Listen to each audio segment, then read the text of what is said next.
ku lubiri Mengo naye si musango nti bw'otayimba mu nkuka oba ofudde. Ekirala temukimbuuza mukirinde kisobola okujja mu mbeera yonna. Jose Chameleone gyali, Eddie Kenzo gyali, Shiba Kalungi bagenda kuddamu bafaafagana ne Sindi ku luno bagenda kwekuba bubaati nyongere maaso omaawo. Ekirala amanya media house gyokolera mu ddoboozi ery'omwangu. Kalonna Mutebi nkola ne Spark TV. Serena Bata ne PC Dalisa bo banaalabika. Awo waliwo abantu abatakyasaana kwogerwako. Ekibuuzo ekirala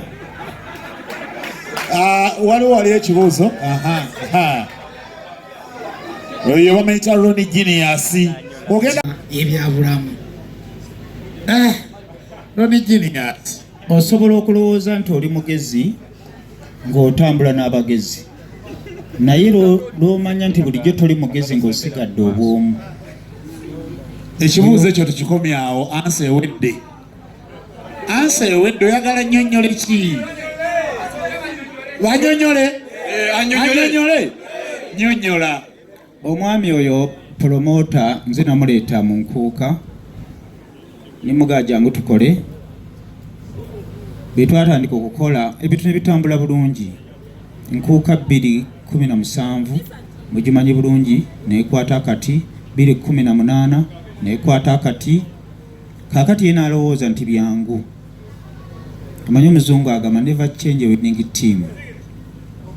Negolabanga atazanya mu tiimu mujjamu ne bakuba goolo 10. Kakati nakola omululu nayita emmanju Enkuka nayagala gifune yekka. Korole yategeera nti bulijjo si ye mugezi, omugezi yooli gwe yayita emabega era kyamulya era mulekawo mule mirembe. Yeebale. Tweyanziza nnyo. Amanye bampita Big Daddy MC okuva ku Baba TV. Mukulu President tusiima webale emirimu gy'okolera eggwanga. Omanye endongo eno munnayina engeri gyetugattagattamu. Kati nina akantu ke ndowoozezaamu nga nnumiddwa bamu kwabo be ndowooza nti nabo bali mu ndongo yaffe. Katugeze nti mu nnaku zino entono zino ezisigadde wano Alien Skin ne Ronald Mayinja bazze ne bagamba Bitex twagala tuula bambi tuyambe. Kisoboka? Ekyo ekibuuzo twakimaze tukiddemeera.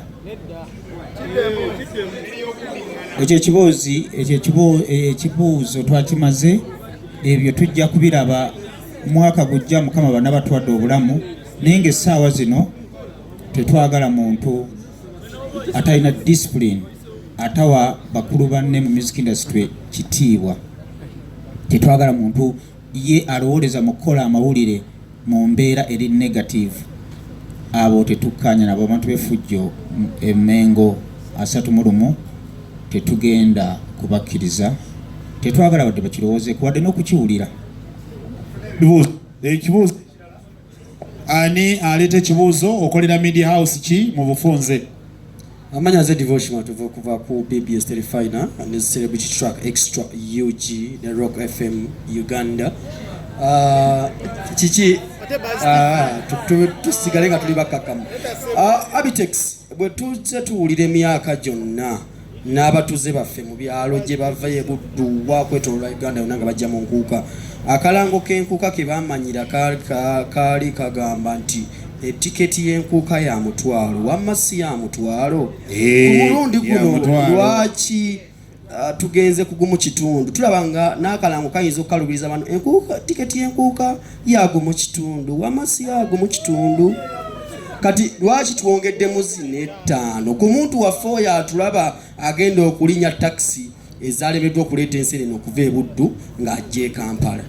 Enkuka y'omulundi guno okusinziira ku mutindo gwe twagala okugiteekako n'ebintu engeri gye byalinnyemu, kubanga kiro ya sukaali emabega twali tugigula 2500 kati yalinnya.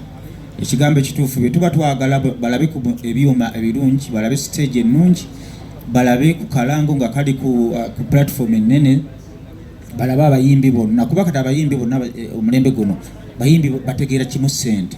Tokyabanyumiza nti tugenda kuyimba mu lubiri, ayagala ssente, ebintu byalinnya. Enkuka yali yakuba ku mitwalo 2 naye olw'okuba nti abantu ba Ssaabasajja Kabaka ayagala nnyo okuyingira omwaka ng'ali n'abantu be, ate Ssaabasajja Kabaka ayala bantu. Y'ensonga lwaki tugambye omutwalo gumu n'ekitundu zino ettaano zisigalewo nga transport, naye ng'omwaka ogujja Mukama ng'akkiriza Nkuka atalina mitwalo 2 ayinza obutagisongako. Tweyansiza nnyo, tufune ku muntu omulala abuuze Genius wabuuzizza dda.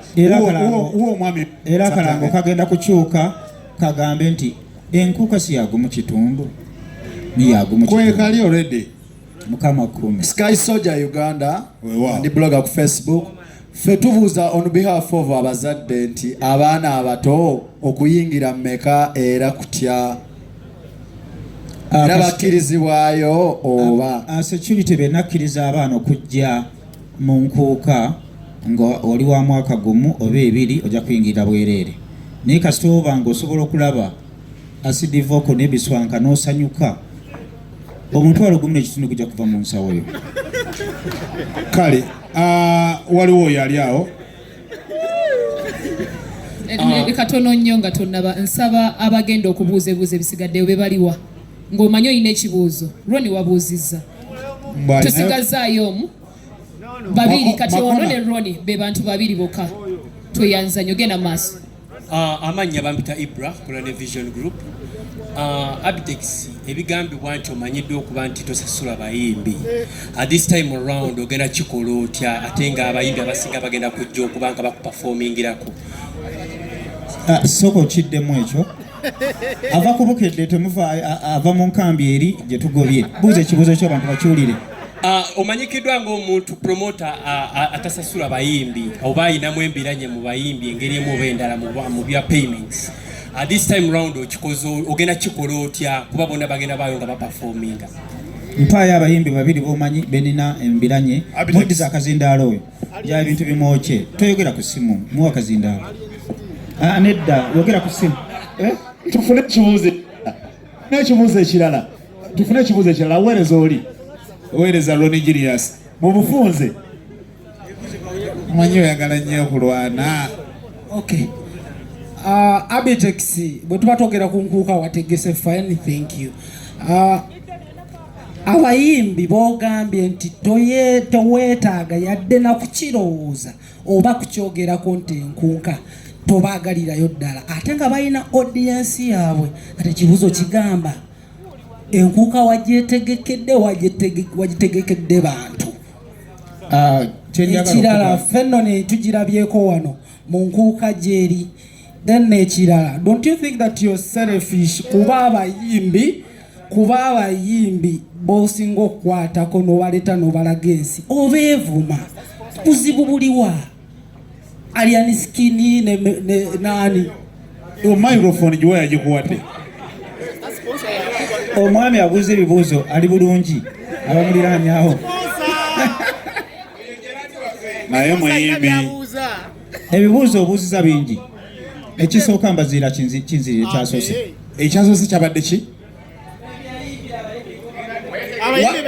Nkuka wagyetegekedde oba wagitegekedde bantu kuba abantu abayimbi baabwe bagobyeyo.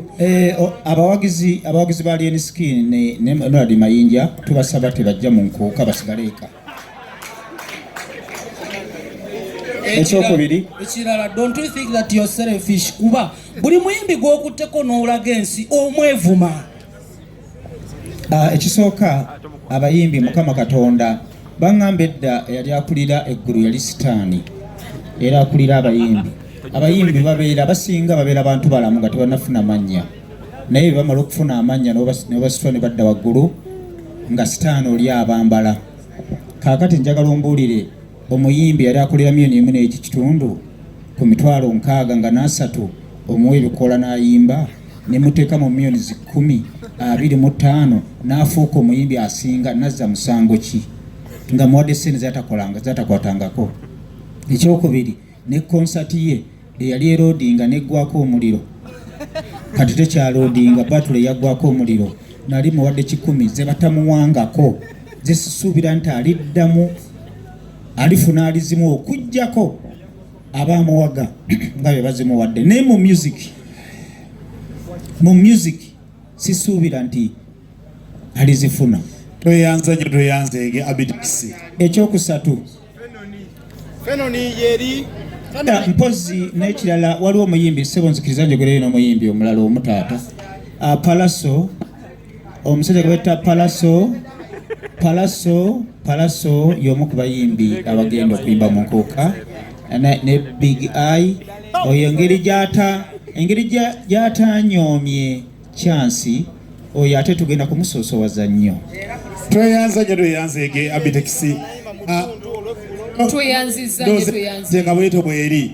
Bwekityo bwekitambudde mukana akaseera mutukkirize MTN erina package yamwe bannamawulire era mukkirize mugitwale. So tulindiridde kulaba kiki ebategekedde kyegenda kubawa. Thank you so much MTN, thank you so much Pepsi, CBS. Tweyanza nnyo tweyanzege tone wangi yisawo abantu Pepsi nayo kweri. Tweyanza nnyo mikwano gyaffe aba Pepsi abatuwadde obuvujjirizi mu nteekateeka eno era tugenda kunywa Pepsi yekka nga tuli mu Nkuka.